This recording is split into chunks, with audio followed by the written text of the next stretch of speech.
Ricky here. It's the Pat and JT podcast. Pat and JT podcast. If you're worth your salt, you're already making your dip and your little weenies and your little chicken wings for the big game a little bit later on today. That's funny you say that too, because I saw a list and I don't have it right in front of me. If I can, I'll grab it. It doesn't really matter, but they were talking about the top. What do I want to say? Not treats, but whatever the people serve, Like appetizers or kind of like whatever. Yeah, for your parties. Charcuterie. Charcuterie. I don't know how to What's say that plate? What's that plate? I just it's learned a plate of meat and cheese. You know who taught me that? Verse. I had never heard that in my entire life. A charcuterie. I've seen it. Charcuterie. I've seen it. And I don't even try. It's just a meat and cheese tray. Right. It's just meat and cheese tray. Obviously, we grew up on the other side of the tracks, so we called it meat and cheese tray, not charcuterie, whatever. Whatever. So dumb. But where was I talking about? Oh, the favorite one across the board is the Little Smokies is favorite. But 20-some states, their top one was a type of dip.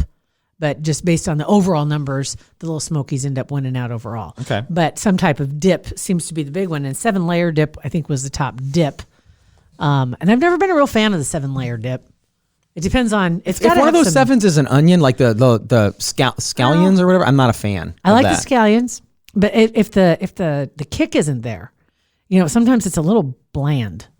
Yeah, just like basically cold, cold beans. It really is. Sometimes it's just a little because you got the beans and you got the sour cream and if the salsa is mild and it's like, come on, we're dip shaming now. Right. And so I made my taco dip.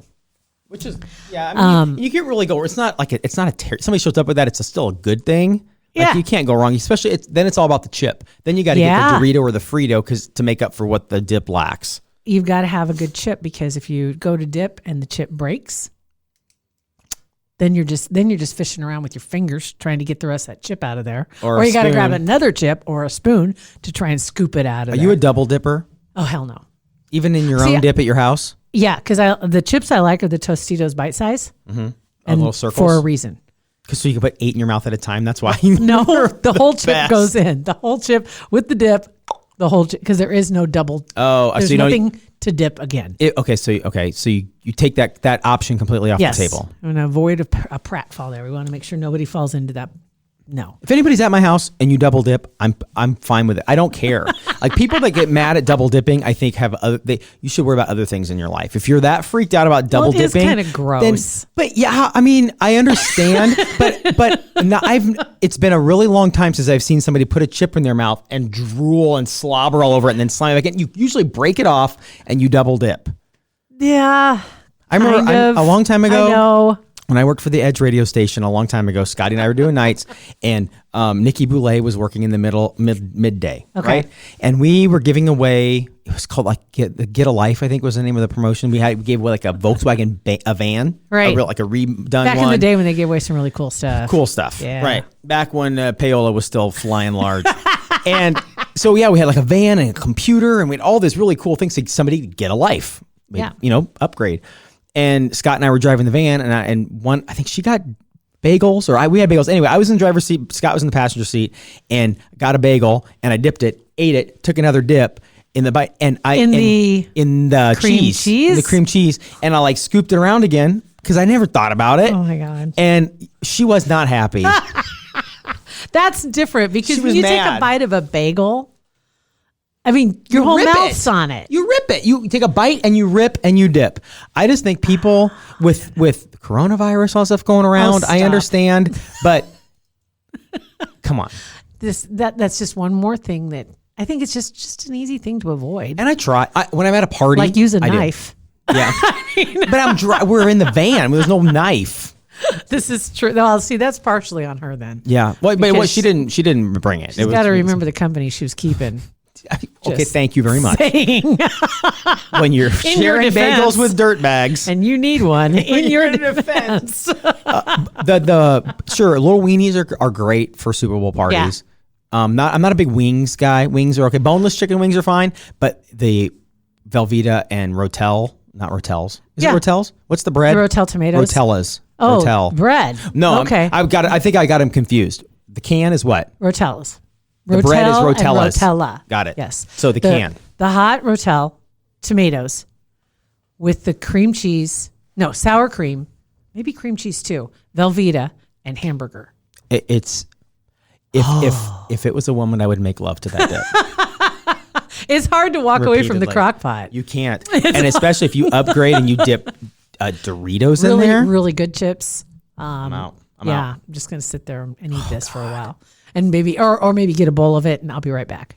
Right. Try to pretend. You take just a little bit. Try to pretend like, oh, I'm just gonna have, knowing you're gonna go back 11 times. Exactly. May as well just stand there. Have you ever put the Little Smokies and then put dip in with Little Smokies? Huh? Oh No. yes. Try that. A little bowl. Put the Little Smokies in there, and then go to the dip station. Take a spoonful of dip. Cover up the Little Smokies With the Velveeta dip. the Velveeta dip. Oh my God! No, I've never good done Lord, that. game Holy changer. smoke. Anyway, so that's a big part of Super Bowl Sunday. Also, the other thing is the commercials, which I did a quick search, and we are fully 48 hours out, and all the commercials have been released. I hate that. I do. I hate that. Seriously? I'd like being able to go afterwards and see them online, but that was kind of the fun of sitting there through the commercials and laughing together, but not I saw this last week, or sharing them around. Well, I signed up to like they were on Twitter. They would have different accounts promoted tweets talking about their ad coming up for the Super Bowl, and you can be one of the first to see it. Just like this post. And so I liked the Budweiser one because I wanted to see what theirs was going to be. And it was awesome. It was really good. It's very different. No Clydesdales, but it's really well done. Very, very good. Again, I was glad I did, but then realizing, all of them are out there now, and you don't have to wait anymore. And it's just kind of like that whole Netflix phenomenon. Nobody likes to wait, and they very easily could, but it was just some of them wanted to be first, and so instead of waiting for the game, they'd release a day before or 2 days before. And now they're just all out there. Yeah. So you can see all the ads if you want to check them all out. You can find them very easily. And what is it? Still, what, a couple $1 million for a 30? I know. Still I remember when it is. hit $1 million, and that was 5, 6, 7 years ago. It seemed And now like I'm for sure a it's 30-second ad. Yeah. I think it was. Here we go. Let me craziness. see what they got for the cost right now. Super Bowl commercials. Advertising on the Pat and JT podcast, a lot cheaper. I'm just saying. Okay, the cost of a 30-second commercial during this year's broadcast ranges from $5 to $5.6 million. That's so stupid. I don't understand. Remember when that there was that one company that's super, super small, and I can't remember it now, but it was like a techie company, and they were a really small company, and they saved it. I think it was one of the $1 million ads, and they did it, and it worked for them because they were they weren't a Doritos, they weren't a Budweiser, they weren't a GoDaddy, they were this totally unknown And it works company. huge. And it worked huge. Some of the most memorable ones over the years, obviously the Budweiser ones, because they're so emotional and they're just done really, really well. Yes. But I loved the E-Trade a long time ago with the weird looking dude, the monkey and the penguin or whatever in the garage just clapping. Of course you did. There was nothing. It said nothing. It said E-Trade on it, and it had those people just sitting there doing that. That was it. It was That's just all it great. took. You're pretty easily satisfied though when it comes to Super Bowl ads and things like that. It's pretty much just, I get down a meme tunnel and I could be tickled pink for 45 minutes just sitting there. Yeah. It is. It's interesting though who's going to be doing them, and it'll be interesting to see what ads. Well, I've seen some of them. I haven't really actively searched out to see who's going to be promoting it. It's not the event that it used to be, to watch the game and see the ads as well, because it was for a heartbeat there when the ads were really expensive, but they hadn't come out online yet, and so there was a lot of hype, and everybody wanted to see what the ads were going to be, and they finally figured out the ads are just as entertaining as the game, and you're bringing two completely different demographics together, and everybody wanted to see the ads, so it wasn't a matter. Commercials are on, let's go get dip. Right. It's commercials are on. We're going to sit here and watch it. Sit here and watch the ads. And those days are done. So halftime is Beyonce. It is J-Lo. J-Lo. That's right. See, that's how much I've been paying attention. Yeah. J-Lo. And who's Shakira. singing? Yes. Shakira's going to be on there too. Yep. And singing the national anthem. Is Demi You brought this Lovato. up the other day. That's right. Yep. That's one of your favorites though. I've always liked Demi Lovato, and Yeah. she killed it on the Grammys the other night. I'm one of the 8 people that watched it, but she did awesome. Good on you, because it was Yeah. like the lowest ratings in 12 years. That's when I like watching that stuff. We'll watch the red carpet. We'll watch all that stuff. Just sit there. It's fun. I missed it. I did the other day. I was not feeling real well and went home kind of early, essentially, but ended up falling asleep in the recliner, and which is like my favorite place on earth. And Jack hates it. Yeah. Because he goes over and lays on the couch and looks at me. Do you call it mother's chair? No, I do not. Jack, get out of mother's chair. He's tried to like come over and put his paws up like, I can't lay down next to you, and almost tips me over. You ever seen those commercials? Oh yeah. I'm waiting for the day. I've seen those am. pictures where the chair is tipped over backwards, and all you see is a Great Dane legs and a tail. And 2 feet. Somebody's 4 feet. legs. Somebody's legs and 2 dog feet. I'm waiting for the day because he comes over to me and he's so excited and he wants to, and like he'll jump up on the end, like where my feet are, and then try and walk up. And it's like, no, you don't fit. Right. And then I can't sit up because he's 80 pounds on me and I can't push him off of me. So he sits over there on the couch when I was not feeling good. And Netflix, I tuned into a TV show called The Stranger. Okay. It's a brand new show, first season. Well, apparently I think there's 10 episodes and I in and out sleep all the way through all 10 episodes. I remember the beginning. I remember who the stranger was, and I have no idea why she was the stranger or why she did what she did. So did you wake up 10th episode, final episode, right when the heroine got shot, and that was the end? And you're like, no, you ruined everything. The credits had already run. Oh, they are? Yeah, They had, okay. and I have no idea. You crashed. I did. I ended up being in bed for like 15 hours total. I was in the chair until like 10:30, and then I went to bed. You know what that's a sign of? What's that a sign of? Mono. You know what mono is? Mono's the kissing disease. So I knew it. See, so I don't have it. So there you go. I knew it. Vers and I were right. I know it. Nope. So I'm feeling all better now. Everything's all good. But anyway, I'm just looking through some of the other ads. They said some of the people that aren't going to be advertising at the Super Bowl. Kind of interesting. Burger King deciding not to show their wares this year's broadcast. Stella not going to be out there spending that $5.6 million on a 30-second ad. So the beer said, you know what, we're just going to have a 3-day event in Miami. It's going to cost us less. Great idea. Great idea. Where they're playing the game, right? Not worth it.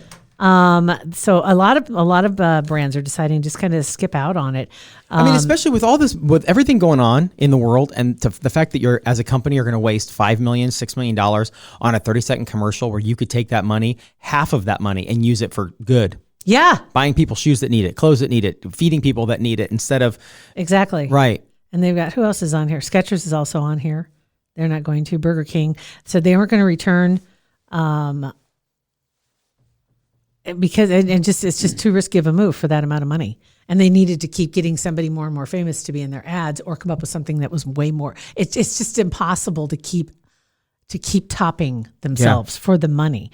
New York Life Insurance, Porsche, they're going to return. Good for them. Porsche. Well, of course, Porsche is. Facebook is going to be making their Super Bowl debut. Hi, proud supporter, Kugler Vision. They have been a sponsor and a supporter of our podcast from the beginning, and we appreciate that. Love being associated with them. Absolutely. In 2020, the year of clear vision, you know that Dr. Kugler's been waiting for this all his life. Make it the best year yet with the modern LASIK from Kugler Vision. We've both experienced the dramatic change it can make in your life having a procedure done to correct your vision. And I couldn't be happier. I wish I would have done it a long time before I did, but I'm certainly glad I got it done when I did. They're just making things even easier and better for you, as if getting rid of the contacts or getting rid of the glasses isn't enough. February is going to be a huge month. You could be in the running for an Omaha night out. Oh, that'd be nice. Right? Yeah. It's huge. So in the month of February, you need to schedule your consultation and attend it. You go in, and then you're automatically in the running for the Omaha Night Out, which is dinner for two at Chop House in the Old Market. It'd be nice to be able to see the menu. And see the menu, right? You don't have to dig for your glasses in your purse or ask for them in your pocket or whatever you got to do. Plus, go see the Lumineers at CHI Health Center. It's on March 14th is the show. Without glasses to see the Lumineers? Right? Potentially. Oh my gosh, all the good things. So anyway, they'll be announcing the winner on March 2nd on their social media and give you plenty of time to claim your prize. But do yourself a favor. Go ahead and make that consultation appointment on their website at kuglervision.com. I mean, and it is a procedure still, right? Yeah. And the up to 7 potential options of a procedure. So you just don't want to go to anybody to get this done. You got to go to people that you trust, that other people have trusted, that we trust. And they have a ton of reviews from very satisfied customers, best of Omaha, around the world, around the country. Exactly. People come back to Omaha just to go to Kugler Vision. So they're trusted. There's a reason for that. And so, you want to make sure it's your eyesight. And tell them you heard it on the Pat and JT podcast. Hashtag Super Bowl ad ideas. I would love to see if whether it's Bass Pro Shop, maybe GoPro. I would love somebody to find a large 20-some pound bass and put a GoPro on it for a week. Just to see what a bass does. What a bass does. I just always wanted. Or whatever kind of fish, but not a whale. I mean, or a whale. Maybe they have that video, but a smaller fish, like it's in your streams and ponds. Kind of fish. Local. Well, something that it's not murky, so you can see. But I'd like to, see what a catfish does. I know what they bottom feed all day. Well, that's what they do. Do you think actual catfish pretend going around to other fish trying to pretend they're not catfish? Like, I'm a bass. I don't even know how I came up with a catfish. Why is it called catfishing? I have no clue. Because of bottom feeders, probably. Right? It could have been called bullheads. Pocostomus. Did you Pocostomus me? It's hard to talk. Wouldn't that be cool, though, to see what a fish does? Yeah. All day? Yeah, just swim. Does it ever chill? Does it ever you know what, dude, I'm going to take a fin down here and just lay down? Or do they constantly, like sharks have to swim to breathe? They sleep and swim. Isn't that crazy? Yeah. That seems like a design flaw. 100%. I'm just thinking. Yeah. 100%. It would be kind of interesting. That could make for a good little documentary. So think about that. Do it in IMAX even. That would be huge. Might need a bigger fish. Or whatever. I don't know if that little camera will fit. It might need a bigger fish. That'd be all right. That would be a commercial you would like to see. Yeah. And it'd just be 30 seconds of watching a fish swim around. Yeah, and then would lead me to a website where I could watch the whole thing long form. Yeah. There you go. Okay, I like that. So there. Okay. So obviously 49ers and the Chiefs. So yay for the Chiefs. Yay for the chefs. Yeah. Yay for whatever. They'll always be the chefs to me. The chefs. Another great commercial, though. Yeah. I don't know if Snickers is back this year either, too. I think Snickers. They probably are. Yeah. Just not. Yeah, they probably are. Okay. Well, that was our Super Bowl extravaganza. I love it. In depth. So text us at 402-403-9478. Any Super Bowl ad thoughts? If you're listening to this after the Super Bowl, what did you think? Are you glad who won? What was your favorite halftime commercial? show? Yeah, did you like it? 402-403-9478. Thanks for listening. Pat and JT Podcast, a Parkville Media Production.